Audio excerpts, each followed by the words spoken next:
Cerita bareng kita, cerita bareng kamu. Halo semuanya, welcome to Potbar, podcast bareng.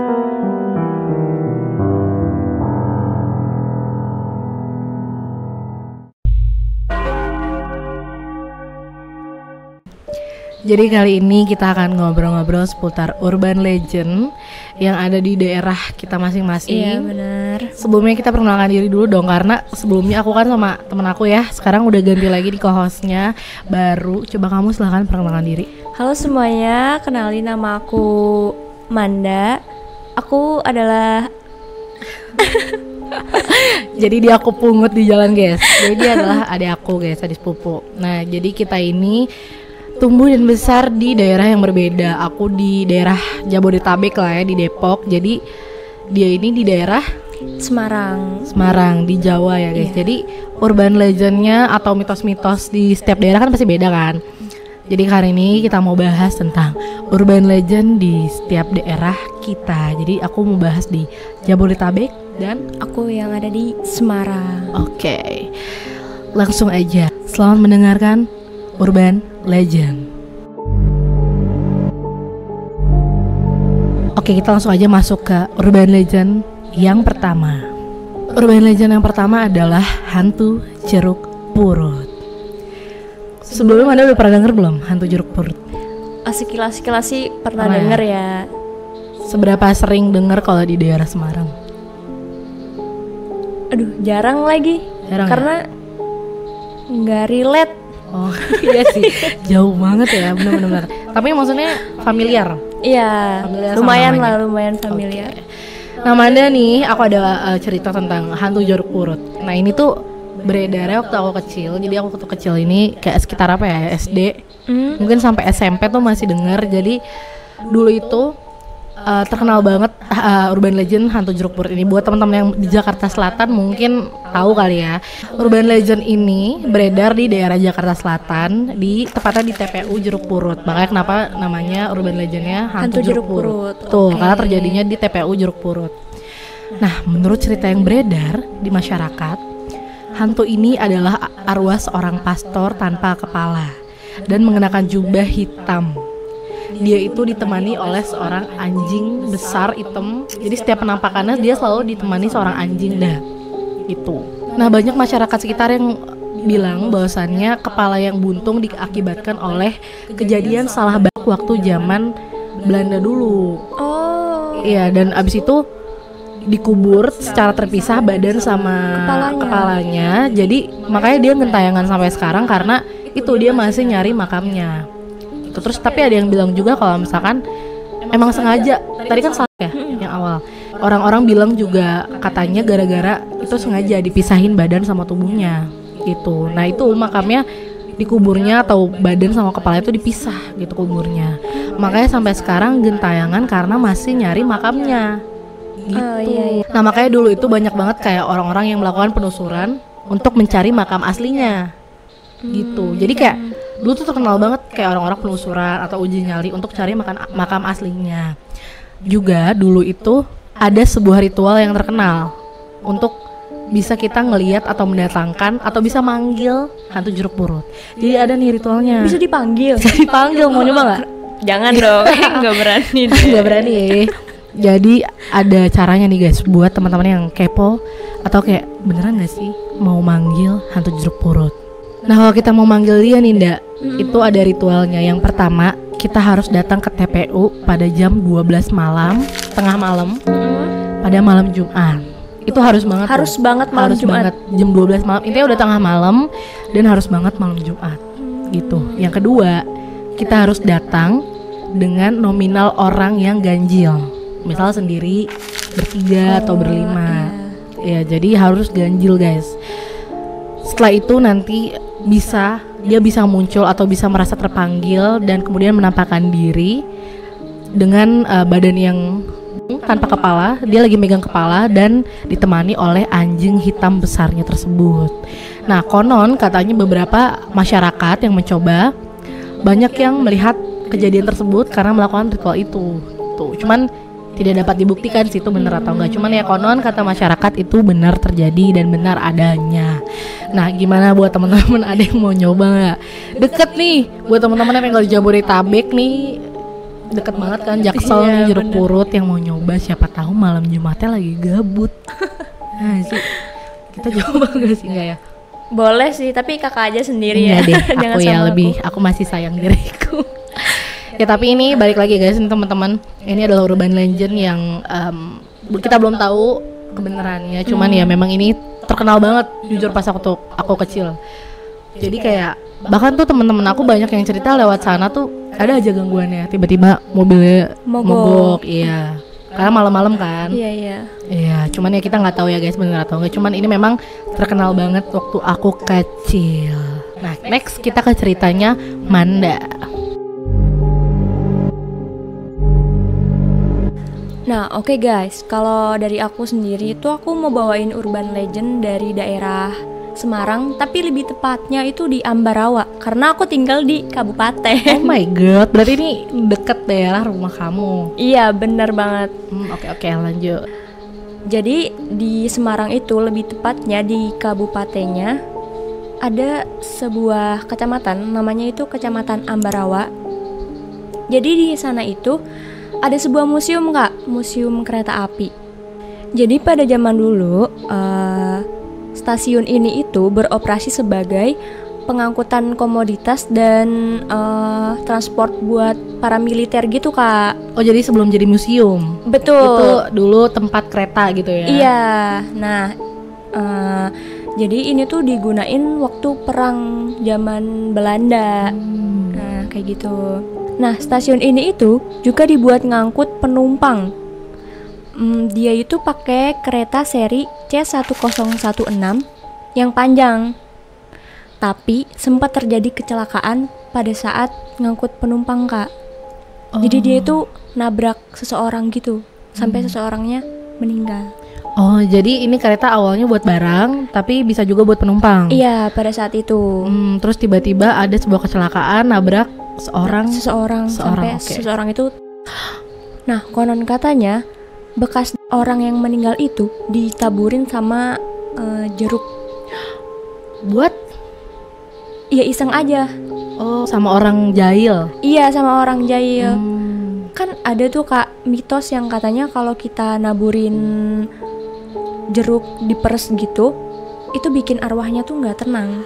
Oh, jadi kalau misalkan kita ada nemu sebuah kecelakaan, kemudian korbannya meninggal, terus kita iseng gitu naburin perasan jeruk, itu bisa bikin korbannya nggak tenang. Iya benar. Tapi gabut banget ya kebetulan orangnya ya sampai. Iya benar sih gabut banget. Kan di effort kan, dia harus nyari jeruk, terus dia harus potong, dia harus peres, effort ya. Oke lanjut. Iya benar. Nah semenjak saat itu sering banget orang-orang itu dengar suara-suara tangisan di lokomotif yang buat nabrak tadi kak, C1016. Itu sering tuh sampai sekarang berarti? Iya, bisa. Soalnya dulu waktu aku kecil, aku itu sempat main ke museum itu. Jadi kayak study tour sekolah gitu. Deket banget. Deket banget. Sebenarnya bukan study tour ya, tapi kayak menambah wawasan aja. Nah itu kita kan ada tour guide-nya gitu kan. Kakaknya itu nggak mau ke salah satu lokomotif gitu. Kalau ditanya alasannya dia nggak mau jawab gitu. Nah aku curiga lokomotif itu yang buat nabrak. Oh karena memang angker ya, maksudnya lebih mistis. Oh. Iya benar-benar. Berarti kamu pernah tuh ke situ? Pernah dan sering sih, termasuk sering karena deket banget guys sama rumah aku. Iya, aku tahu sih. Aku pernah lewat juga kebetulan sama museumnya. Yang museumnya nggak kayak museum nggak sih? So aku lihat ada kereta jadul gitu. Oh iya benar. Nah kan depannya? Saat ini itu dia keretanya masih tetap beroperasi, cuma di jarak deket aja sekitaran rumah. Maksudnya sekarang udah beroperasi atau iya, masih? Bener. Masih beroperasi. Waktu aku ke situ masih sebagai tempat wisata gitu. Sekarang. Enggak, maksudnya dia beroperasi tuh lalu lalang nggak keretanya atau cuman pure jadi museum? Masih lalu lalang, cuma tuh deket gitu loh kak, nggak buat yang jarak jauh, bukan antar kota gitu guys. Baru tahu. Aku pernah lihat juga tuh kereta yang zaman dulu banget. Iya, pernah lewat deket banget kan sama rumah. Deket banget. Kocak.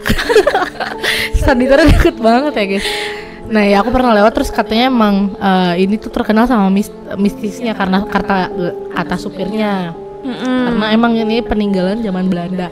Tapi kenapa ya urban legend tuh kita melekat banget sama Belanda ya? Ya karena kita dijajah Belanda nggak sih? 300 tahun ya guys. Tapi emang nah, nextnya nih ya guys yang mau aku bawain juga itu masih berhubungan sama peninggalan Belanda gitu. Jadi Belanda tidak hanya meninggalkan luka, namun kisah-kisah horor ya. Seram juga. Nah, selain itu, konon katanya setiap malam itu yang jaga di museum itu sering dengar suara jeritan atau tangisan dari dalam museum itu, Kak. Nah, tapi pas dicek sama penjaganya itu nggak ada apapun. Oh. Ya. Jadi kejadian itu ya kayak gitu-gitu sering banget kejadian. Sering situ. banget. Ih, serem banget gak sih jadi penjaganya? Iya. Kilo jam 12 malam. Nggak tahu deh yang jaganya jam berapa biasanya, malam-malam ya? Iya, itu kayaknya nggak gimana ya? Nggak tengah malam banget. Kurang tahu ya, saya juga. Intinya malam lah ya. Iya, Sampai malam bener. gitu biasanya. Iya. Sampai banget. tutup mungkin ya. Oh, sampai tutup. Iya. Berarti ya serem ya guys. Jadi penjaganya kalau denger kayak gitu, ih gue gak resign, gue gak mau. Kayak enggak, ngapain jagain kereta. Tapi emang respect banget buat yang masih jagain musim-musim angker atau tempat angker. Menurut aku kayak keren banget. Semangat buat orang-orang di luar sana. Nah, katanya juga biasanya tiap malam ada penampakan di atas keretanya, Kak. Bahkan kayak bayangin gak sih di atas kereta ada penampakan? Itu di dalam museumnya? Iya, bener. Karena keretanya kan di dalam museum. Iya sih, serem banget ya. Kayak lagi study tour tiba-tiba ngeliat penampakan. Selanjutnya aku akan bawain cerita tentang urban legend yang benar-benar viral banget, terkenal banget khususnya buat teman-teman kelahiran tahun 90-an, yaitu Mr. Gepeng. Wah, menarik nih, namanya Gepeng. Namanya Gepeng tapi depannya Mister. Iya. Dia kira-kira bule atau Indo nih teman-teman. Pasti dipertanyakan. Oke, jadi ini tuh urban legend yang terkenal banget, beredarnya tuh di zaman 90-an. Tapi meskipun begitu ya guys, aku yang lahir tahun 2000-an awal itu juga waktu SD tuh tetap dapat desas-desis tentang Mr. Gepeng ini. Pernah dengar nggak? Nggak pernah lagi. Kita beda cuma 3 tahun ya. Dia nggak denger. Ya beda generasi ya. Aku masih dekat generasi 90-an, jadi masih dekat. Nah cerita waktu aku SD ini Mr. Gepeng tuh viral banget. Sampai kayak kita tuh apa ya, kayak saban hari gitu ya guys, kalau kata orang Depok, ngobrolinnya Mr. Gepeng. Tapi kan penasaran nggak kenapa namanya Mr. Gepeng? Penasaran banget sih. Soalnya aneh nggak? Iya, kayak jarang gitu. Ya kayak bahas Mister disambung sama Gepeng. Nah itu Mr. Gepeng tuh ada alasannya ndak kenapa namanya dia Mr. Gepeng. Ceritanya Mr. Gepeng itu adalah seorang orang yang kaya raya banget yang meninggalnya naas. Jadi itu dia meninggal lift sehingga tubuhnya berlumuran dan juga gepeng. Cliff, naas banget gak sih? Makanya dia dinamakan Mr. Gepeng. Nggak hanya itu, dia juga meninggal dalam kondisi dia lagi bawa koper yang berisikan duit. Nah ini ada sambungannya teman-teman. Nggak hanya Gepeng, sosok ini juga sering banget dibilang kalau misalkan Mr. Gepeng ini tuh mirip Slenderman. Pernah denger gak Slenderman? Nggak tahu tuh apaan Slenderman. Slenderman itu adalah sebuah entitas atau mungkin hantu ya kalau di luar negeri bilangnya. Dia tuh ciri-cirinya lumayan mirip guys sama Slenderman. Jadi kalau misalkan di luar negeri ada Slenderman, di Indonesia ada Mr. Gepeng. Ciri-cirinya itu tubuhnya tinggi, besar, terus pakai baju rapi gitu. Cuman emang mukanya, kalau Slenderman ya mukanya nggak ada. Cuman kalau Mr. Gepeng nih mukanya ada, berlumuran. Tapi dia gepeng nggak? Dia gepeng. Mukanya gepeng. Mukanya gepeng karena Cliff. Makanya dinamainnya Mr. Gepeng. Nah, dia ini hantu yang mendiami toilet sekolah. Makanya cerita ini beredar waktu zaman kita ini di sekolah. Maka waktu SD ini benar-benar viral karena kan SD negeri, teman-teman tahu sendiri kan kamar mandinya sangat-sangat menguji nyali kita. Iya benar. Betul, makanya waktu itu tuh kayak kalau setiap kita mau ke kamar mandi pasti takut-takutnya kayak Mr. Gepeng gitu. Jadi kayak terkenal banget waktu di toilet-toilet sekolah. Nah, nggak seperti urban legend atau hantu-hantu yang kesannya mengganggu seperti yang lainnya. Justru Mr. Gepeng ini, menurut masyarakat, kita bisa minta uang ke Mr. Gepeng karena dia orang kaya raya. Dia lagi megang koper, iya bener, megang uang sekoper. Kita bisa minta uang ke Mr. Gepeng. Nah, untuk minta uangnya itu ada ritualnya nggak ternyata? Ada ritualnya? Ada ritualnya. Ini buat teman-teman yang nonton, menurut aku nggak usah dicoba ya, karena dulu aku pernah coba juga gagal. Karena ya balik lagi ini adalah mitos. Tapi siapa tahu ada yang BU. Bisa boleh dicoba. Jangan pinjol, jangan judo. Hubungi Mr. Gepeng. Nah, ini tuh ada ritualnya teman-teman. Jadi ritualnya nih unik banget, karena kan biasanya ritual itu pakai sesajen kan, pakai sesajen, pakai sesembahan gitu kan, yang tradisional lah. Ini tuh ritualnya lewat teknologi, lewat telepon. Jadi konon katanya kita bisa memanggil atau meminta uang kepada Mr. Gepeng dengan cara menghubungi dia lewat telepon dengan nomor 777 777 7-nya 7 kali. Nah, kalau tersambung, konon katanya kita akan mendapatkan hadiah uang sekoper dihadiahi oleh Mr. Gepeng. Enak banget guys. Enak banget lagi sih. Ya cuman nggak tahu ya kan, biasanya kalau kita bersekutu dengan jin hantu ya kan, ada ibaratnya ada imbalannya. Iya, kan? harus ada imbalannya ya. Harus ada yang dikasih dari kita. Betul, dia ngasih, kita juga harus ngasih. Tapi ritualnya dulu seperti itu. Jadi dulu tuh aku juga SD tuh pernah nyoba. Gabut banget. Karena itu benar-benar viral banget. Gak tahu nih ya teman-teman di rumah pernah nyoba atau enggak. Jadi dulu itu nggak tahu ya Manda masih ngerasain atau enggak. Dulu tuh ada telepon umum yang biru, tau nggak? Yang pakai koin. Aduh, nggak tahu lagi. Yang di jalan gitu telepon umum biru, nggak tahu? Nggak ada. Aku nggak pernah. Tapi pernah lihat nggak di internet? Iya, yang pakai koin tahu. Iya. Dulu tuh zaman aku masih ada guys. Jadi dulu itu kan koin 100 perak, 200 perak tuh masih berguna kan. Iya. Telepon itu juga bisa pakai koin 100 perak, 200 perak. Nah, aku pernah nyoba ndak. Aku angkat telepon, terus aku masukin koin. Kalau nggak 1-2 koin ya, centung, terus aku taruh di kuping aku, terus aku pencet 777 777 7. Terus bunyi kan, tut kayak tersambung gitu. Terus tiba-tiba ketok. Waktunya udah habis. Karena aku cuma mancungin 300 perak. Jadi kayak bohong duit guys, nggak diangkat guys. Aku kayak udah seneng banget kan, kayak diangkat aku bisa minta duit gitu.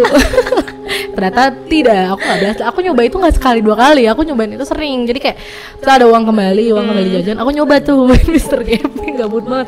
Karena kebetulan di depan sekolah aku itu ada telepon umum, jadi bisa dipakai gitu. Nah, tapi nggak hanya lewat telepon. Mungkin buat teman-teman yang nggak punya pulsa gitu kan, yang dulu nggak ngerasain telepon umum, bisa dengan cara yang satu ini.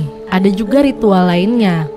Jadi kita bisa memanggil Mr. Gepeng dengan cara datang ke toilet sekolah pada jam 11 malam. Kemudian kita melakukan gerakan maju mundur kanan kiri sebanyak 3 kali. Kemudian setelah itu kita ketok pintu dari luar 3 kali. Tok tok tok. Kemudian kita panggil nama Mr. Gepeng dan kita minta uang sekoper. Mr. Gepeng, aku mau minta uang sekoper. Kemudian kita buka pintu toiletnya, tiba-tiba akan ada koper berisi uang secara ajaib. Nah, tapi nggak ada Mr. Gepengnya? Oh, ini nggak ada. Jadi kayak emang Mr. Gepeng tuh tukang bagi-bagi uang aja kayaknya. Dia kalau jadi YouTuber zaman sekarang dia viral deh. Uang kaget ya. Iya, uang kaget. Iya, tapi nggak hanya minta uang, Manda.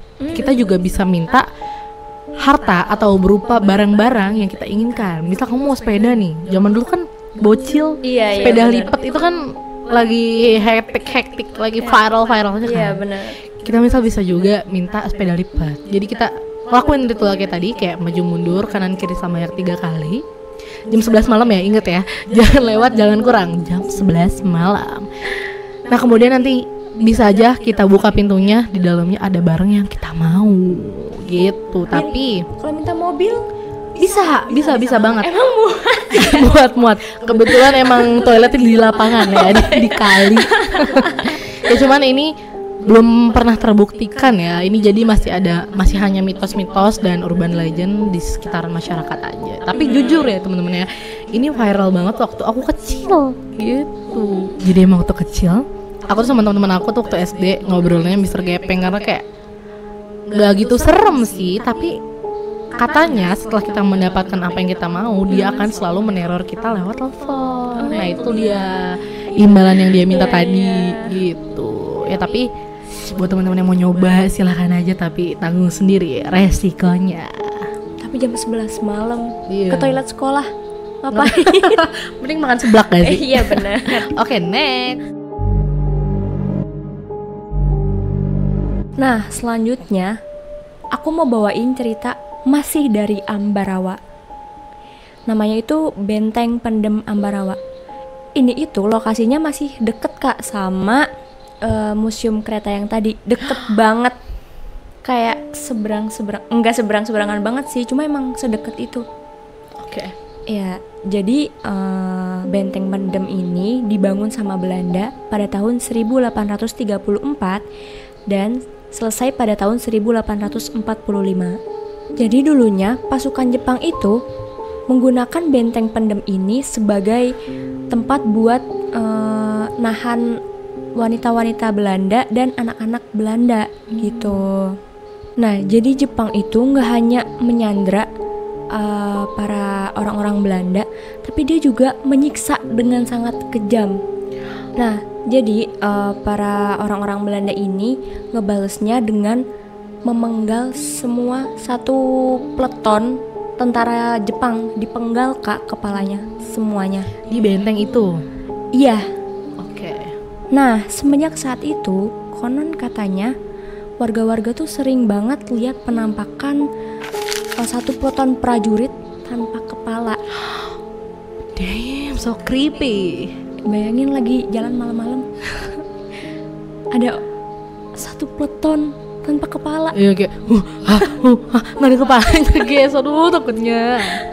Nah konon katanya juga guys, warga sekitar itu banyak yang meninggal dunia secara tidak manusiawi pada saat pembangunan benteng itu. Jadi pas masa pembangunan banyak orang-orang yang ditindas gitu pada Iya, zaman itu. benar. Iya kayak gitu. Kalau ada penghuni baru di sekitar benteng itu kak, mereka tuh bakal kayak di say hi gitu loh sama arwah-arwah yang ada di situ. Disambut ya. Iya, kenalan Nggak lah mau. istilahnya ya. Oke. Cara perkenalan diri mereka itu beragam kak. Ada yang dari kayak menampakkan dirinya, ada yang dari suara-suara kayak gitu, dan ada juga yang sampai kesurupan. Jadi di daerah yang dekat situ tuh sering kesurupan orang-orang. Iya, dan daerah itu tuh sering banget dipakai buat kemah gitu kak. Nah, kemah kan identik juga sama yang kesurupan-kesurupan gitu kan. Maksudnya banyak gitu ketika kegiatan kemah banyak orang-orang yang kesurupan gitu. Iya kan. benar kayak gitu. Iya sih. Serem banget ya. Masalahnya kalau kemah di tempat gak serem aja kita suka kesurupan gitu Iya. kan. Karena mungkin nggak fokus ya kan, pikirannya kosong gitu. Apalagi di tempat yang memang angker guys.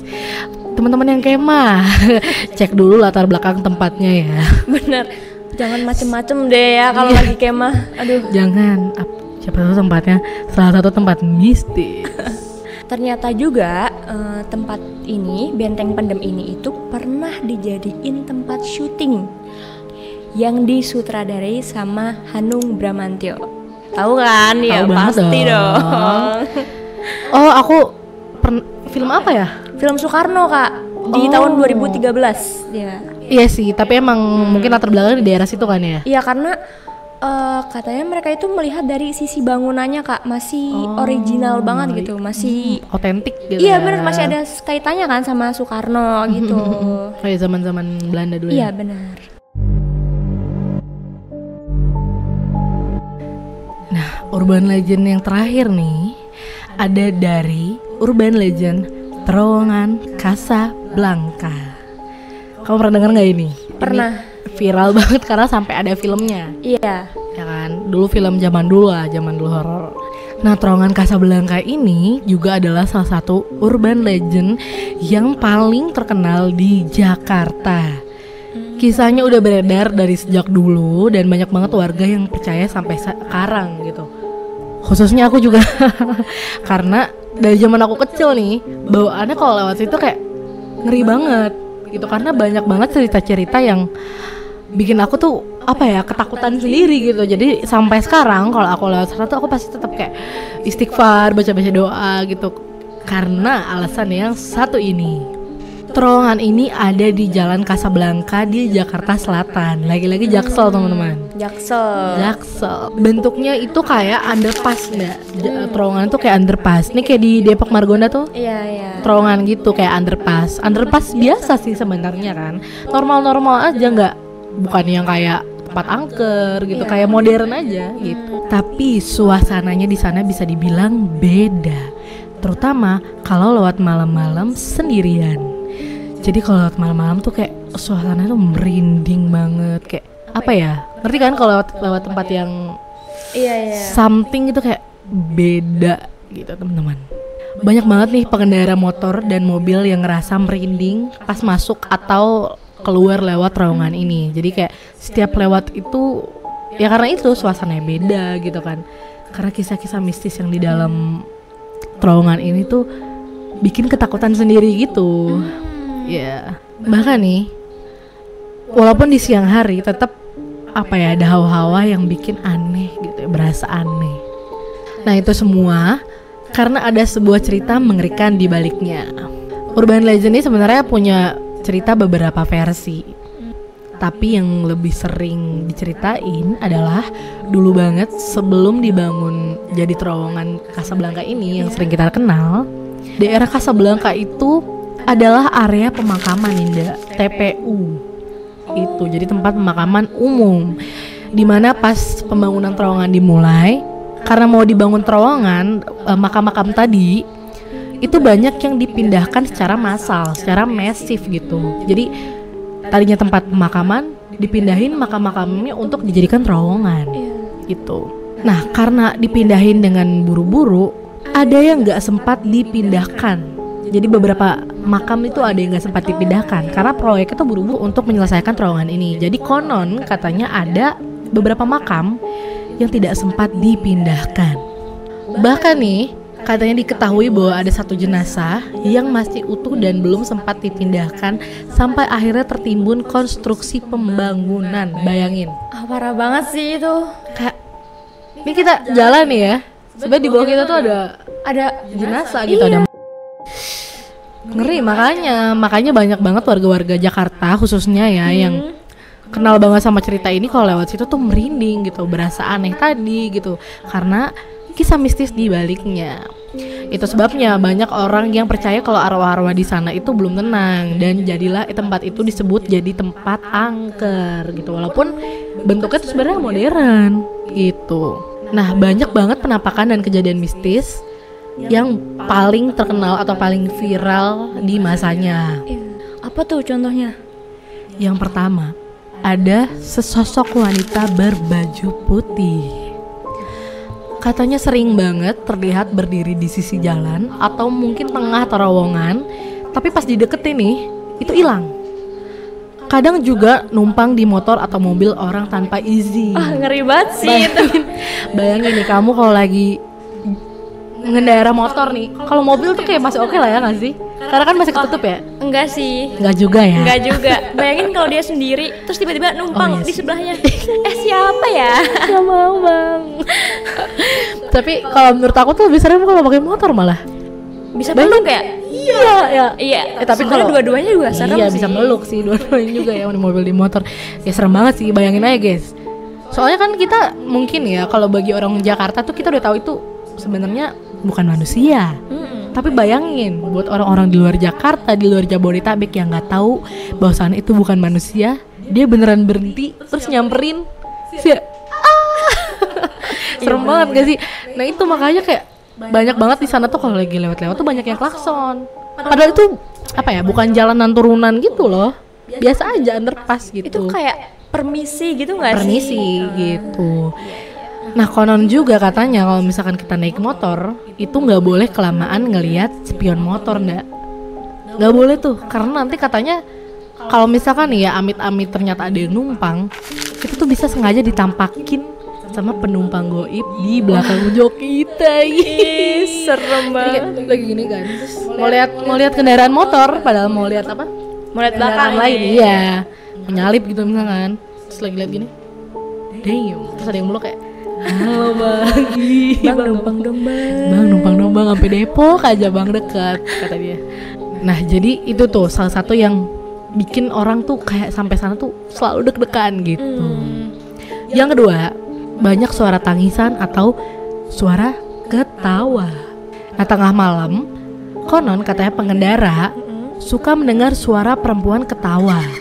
Itu suaranya tuh bervariasi, kadang tuh ketawa pelan atau bahkan suara nangis. Nah, padahal tuh mereka tuh biasanya lagi sendirian gitu. Cuman terkesan tuh suaranya deket gitu. Jadi kayak ada yang bawa mobil nih, padahal dia sendiri, tapi kayak kok ada suara ketawa atau nangis di belakang gue ya, padahal gue jalan sendiri nih. Aduh, itu kan kayak anxiety banget kalau orang zaman sekarang. Bayangin kayak lagi setel lagu I want you to be born to be, nggak dulu bang. Nah itu tuh banyak banget kejadian yang terjadi di masyarakat. Yang ketiga, ini sebenarnya bikin hati kadang tuh kayak terenyuh juga gitu, kayak ya Allah gitu. Karena ternyata di sana itu banyak kecelakaan misterius. Nah, jadi banyak banget beritanya tentang kecelakaan tunggal. Jadi beberapa orang percaya bahwasannya kecelakaan tunggal itu diakibatkan oleh gangguan dari makhluk tak kasat mata. Kayak tiba-tiba ada yang nyebrang. Jadi bayangin aja ini ya, kalau kita lagi bawa mobil, apalagi kalau lagi malam kan. Iya. Kadang tuh kan capek pulang kerja, nggak fokus, atau kurang penglihatannya kurang gitu mungkin ya. Kayak saya nih ya, burem gitu kan. Pasti kan malam itu semua fokus itu kan berkurang ya, ya kan. Nah kadang tuh mereka suka ngelihat perempuan di tengah jalan, tiba-tiba nyebrang. Karena mereka nggak fokus ataupun ngantuk ya kan, tiba-tiba aja tuh setir tuh banting setir gitu, karena mau menyelamatkan orang yang nyebrang gitu kan, nggak mau sampai tertabrak kan. Padahal itu tuh sebenarnya nggak ada yang nyebrang, itu kosong padahal. Cuman karena itu adalah penampakan tak kasat mata, jadi kesannya orang itu ngelihat orang nyebrang. Nah itu yang dipercaya oleh masyarakat sekitar alasan penyebab seringnya kecelakaan tunggal yang terjadi di terowongan Casablanca gitu. Itu selain serem ya, karena mungkin juga selain hal mistis, mungkin ya microsleep gitu, orang-orang yang tiba-tiba suka tidur, itu bisa jadi sih menurut aku ya, karena malam juga kan. Atau itu jalanannya sebenarnya nggak apa-apa, biasa aja, nggak ada sesuatu yang biasa aja, jalanan normal gitu menurut aku ya, nggak yang kayak jalanan daerah gitu yang wajar aja gitu, yang turunannya gelo gitu kan. Ini biasa aja. Cuman sebenarnya menurut aku ya, kalau secara secara logis gitu, selain dari penampakan tidak kasat mata, menurut aku juga ya namanya malam hari. Ya kan banyak kejadian-kejadian tidak terduga, contohnya microsleep ya kan, makanya banyak kejadian kecelakaan tunggal itu karena tiba-tiba dia tidur di jalan, bisa juga, atau mungkin tadi nggak fokus, stres, kurang makan. Jadi buat teman-teman yang berkendara di malam hari mau dimanapun tetap fokus ya, kalau bisa. Kalau emang sendiri nih ya, dengerin podcast kita bisa ya. boleh banget nih, tapi jadi merinding. Dengerin podcast, dengerin lagu ya kan, supaya supaya fokus gitu kan. Cuman ya balik lagi ya, untuk korban-korban kecelakaan tunggal di sana ya kan, rest in peace, semoga tenang di alamnya dan keluarganya diberi kesabaran. Amin. Nah, jadi teman-teman Potbar, segitu aja urban legend dari kita nih. Mana urban legend yang paling kalian favoritin? Kalau aku itu Mr. Gepeng. Karena sebenarnya apalagi sekarang gitu ya, makin teknologi makin canggih, nggak seserem dulu gitu ya. Kan kayak 7777 tuh kayaknya bukan line Indonesia. Iya nih. benar kan kita plus 62 Plus bro. 62 tetetetet velocity. Iya kan? Iya benar. Makanya sekarang itu apa ya? Mr. Gepeng itu lebih ke arah kadang tuh malah jadi lucu-lucuan aja waktu aku teman-teman SD karena kayak dulu takut banget lu ya sama Mr. Gepeng gitu. Favorit aku karena juga canggih guys waktu zaman 90-an, bayangin lu. Manggilnya lewat telepon guys, bukan lewat sesajen. Keren, dan dia orang kaya guys. Itu sih urban legend favorit aku yang nggak pernah aku lupain sampai sekarang. Kalau kamu? Kalau aku dua-duanya sebenarnya favorit karena itu masih melekat banget sih sebenarnya di aku. Iya. Karena dua tempat itu tuh sering banget aku kunjungin waktu aku kecil guys. Dan deket juga ya? Iya. Nah kabarnya nih kak, sekarang tuh Benteng Pendem lagi di tahap renovasi buat dibagusin. Iya benar. Semoga next kita bisa kesana kali ya. Ya, Kita boleh. buktikan. Kita penelusuran kali ya. Aku mending duduk aja di rebahan. Nah, mana urban legend yang relate di kalian dan mana urban legend dari kita yang favorit kalian? Kalau misalkan teman-teman Potbar yang punya urban legend versi daerah kalian, bisa drop di comment section bawah. Siapa tahu nextnya kita bikin konten urban legend lagi dan bisa kita bacain bareng-bareng. Sampai situ saja video kita kali ini. Semoga membuat kalian merinding dan membuat kalian makin takut matiin lampu. Oke, segitu saja dari kita. Aku Hoki, Aku Manda. kita pamit undur diri. Cerita bareng kita, cerita bareng kamu di Potbar Podcast bareng.